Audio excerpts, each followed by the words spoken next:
ಇಲ್ಲ ನಮಸ್ಕಾರ. ಸುವರ್ಣ ಕನ್ನಡ ಸಾಮ್ರಾಜ್ಯದವರು ತುಂಬ ಚೆನ್ನಾಗಿ ನಡೆಸ್ಕೊಟ್ರು.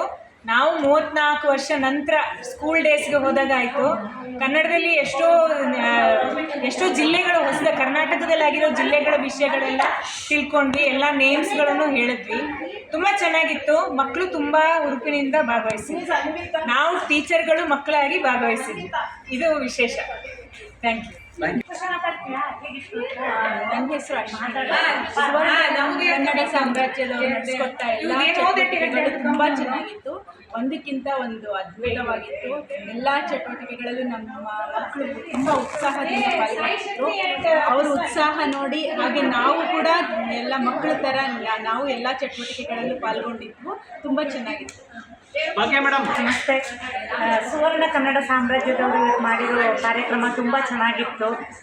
ಇನ್ಲೈನ್ ಲೆಟ್ರಲ್ಲೆಲ್ಲ ನಾವು ಮುಂಚೆ ಹಾಸ್ಟೆಲಲ್ಲಿದ್ದಾಗ ಬರಿತಾ ಇದ್ವಿ. ಅದು ಈಗ ಮತ್ತೆ ಇನ್ನೊಂದ್ಸರಿ ನೆನಪು ಮಾಡ್ಕೊಂಡಂಗಾಯಿತು. ತುಂಬ ವಿಭಿನ್ನವಾದ ಕಾರ್ಯಕ್ರಮ. ಮಕ್ಕಳು ಚೆನ್ನಾಗಿ ನೆನಪಿಟ್ಕೊಳ್ಳೋದಕ್ಕೆ ಅವರ ಮನಸ್ಸಿನ ಆಳದಲ್ಲಿ ಹೋಗೋದಕ್ಕೆ ತುಂಬ ಸಹಕಾರಿಯಾಗುತ್ತೆ. ಧನ್ಯವಾದ. ನಮಸ್ಕಾರ. ಸುವರ್ಣ ಕನ್ನಡ ಸಾಮ್ರಾಜ್ಯ ಸಂಸ್ಥೆಯಿಂದ ಹರೀಶ್ ಕುಮಾರ್ ಅವರು ಇವತ್ತು ನಮ್ಮ ಕಾಲೇಜಿಗೆ ಬಂದು ಬೇಸಿಗೆ ಶಿಬಿರ ನಡೆಸ್ತಾ ಇದ್ವಿ ನಾವು. ಆ ಬೇಸಿಗೆ ಶಿಬಿರದಲ್ಲಿ ಸುಮಾರು 20 ಮಕ್ಕಳಿಗೆ ಅವರು ಹಲವಾರು ಚಟುವಟಿಕೆಗಳನ್ನು ನಡೆಸ್ಕೊಟ್ಟಿದ್ದಾರೆ. ಕರ್ನಾಟಕದ ಎಲ್ಲ ಜಿಲ್ಲೆಗಳ ಹೆಸರುಗಳನ್ನು ಅವರು ನೆನಪಿಟ್ಕೊಳ್ಳುವಂಥ ಒಂದು ಸೂತ್ರವನ್ನು ಹೇಳಿದ್ದಾರೆ. ಜ್ಞಾನಪೀಠ ಪ್ರಶಸ್ತಿ ವಿಜೇತರ ಹೆಸರುಗಳನ್ನು ನೆನಪಿಟ್ಕೊಳ್ಳೋದಕ್ಕೆ ಏನು ಮಾಡಬೇಕು ಅನ್ನುವ ಸೂತ್ರವನ್ನು ಹೇಳ್ಕೊಟ್ಟಿದ್ದಾರೆ. ಅಕ್ಷರಗಳಲ್ಲಿ ಹೇಗೆ ಚಿತ್ರಗಳನ್ನ ಬರೀಬೇಕು ಅನ್ನೋದನ್ನು ಸಹ ಅವರು ಕಲಿಸಿದ್ದಾರೆ. ಅಲ್ಲದೆ ಜ್ಞಾನಪೀಠ ಪ್ರಶಸ್ತಿ ಪಡೆದವರ ಕಿರೀಟ ಮಾಡ್ಕೊಂಡು ಬಂದಿದ್ದಾರೆ. ಬಂದವರಿಗೆಲ್ಲ ಒಂದೊಂದು ಉಚಿತವಾಗಿ ಕೊಟ್ಟಿದ್ದಾರೆ. ಅವರಿಗೆ ಅದನ್ನು ಹಾಕ್ಕೊಂಡು ಅವರು ನೆನ್ಪಿಟ್ಕೊಳ್ಬೋದು.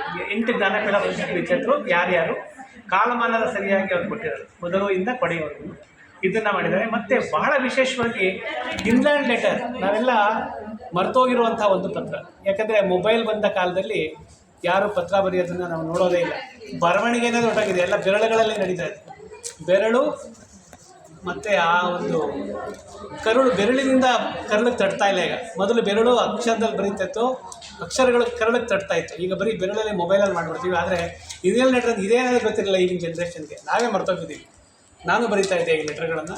ಇವತ್ತು ಅದನ್ನು ಪರಿಚಯ ಮಾಡಿಕೊಟ್ಟಿದ್ದಾರೆ. ಪೋಸ್ಟ್ ಕಾರ್ಡ್ 15 ಪೈಸಾ ಕಾರ್ಡು. ನಮ್ಮ ದೇಶದ ವಿಶೇಷ ಏನಂದರೆ 15 ಪೈಸಾ ಕಾರ್ಡ್ ಬರೆದ್ರೆ ಅದು ಕನ್ಯಾಕುಮಾರಿಯಿಂದ ಕಾಶ್ಮೀರ ತನಕ ಹೋಗ್ತಾ ಇತ್ತು 15 ಪೈಸಕ್ಕೆ. ಈಗ ಈ 2.5 ರೂಪಾಯಿ ಪತ್ರ ಏನಿದೆಯಲ್ಲ ಅದು ಸಹ ಭಾರತದ ಮೂಲೆಗೆ ಹೋಗುತ್ತೆ 2.5 ರೂಪಾಯಿನಲ್ಲಿ. ನೀವು ಪ್ರೈವೇಟೈಸೇಷನ್ ಮಾಡಿದ್ರೆ 2.5 ರೂಪಾಯಿಗೆ ಹೋಗೋದಿಲ್ಲ. ನಿಮ್ಗೆ 25 ರೂಪಾಯಿ ಮೇಲೆ ತಗೋತಾರೆ.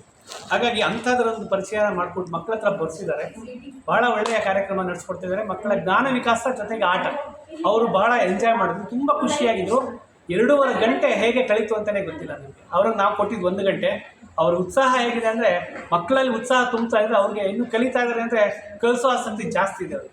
ಅವರು ಕಲಿಯೋ ಉತ್ಸಾಹ ನೋಡಿ ಟೀಚರ್ಸು ಸಹ ಸೇರ್ಕೊಂಡ್ಬಿಟ್ಟಿದ್ರು ಜೊತೆಯಲ್ಲಿ. ಆ ಟೀಚರ್ಸ್ಗಳಿಗೂ ಸಹಿತ ಭಾಗವಹಿಸೋ ಹಾಗೆ ಮಾಡಿ ತುಂಬಾ ಒಳ್ಳೆಯ ಕಾರ್ಯಕ್ರಮ ನಡೆಸ್ಕೊಟ್ರು. ಅವರಿಗೆ ಒಳ್ಳೆಯದಾಗಲಿ. ಈ ಸುವರ್ಣ ಕನ್ನಡ ಸಾಮ್ರಾಜ್ಯ ತುಂಬ ಹೆಚ್ಚು ಕಾರ್ಯಕ್ರಮಗಳನ್ನ ಕೊಡಲಿ. ತಾವೆಲ್ಲರೂ ತಮ್ಮ ಶಾಲೆಗಳಿಗೆ ಕಾಲೇಜುಗಳಿಗೆ ಅವ್ರನ್ನ ಕರೆಸಿ ಅವರಿಗೆ ಹೆಚ್ಚು ಕಾರ್ಯಕ್ರಮಗಳನ್ನು ನೀಡೋದ್ರ ಮೂಲಕ ಮಕ್ಕಳಲ್ಲಿ ಜ್ಞಾನ ವಿಕಾಸ ಮಾಡಬೇಕು ಅಂತ ಹೇಳಿ ನಿಮ್ಮಲ್ಲಿ ವಿನಂತಿಸ್ಕೊಳ್ತಾ ಇದ್ದೇನೆ. ಧನ್ಯವಾದಗಳು.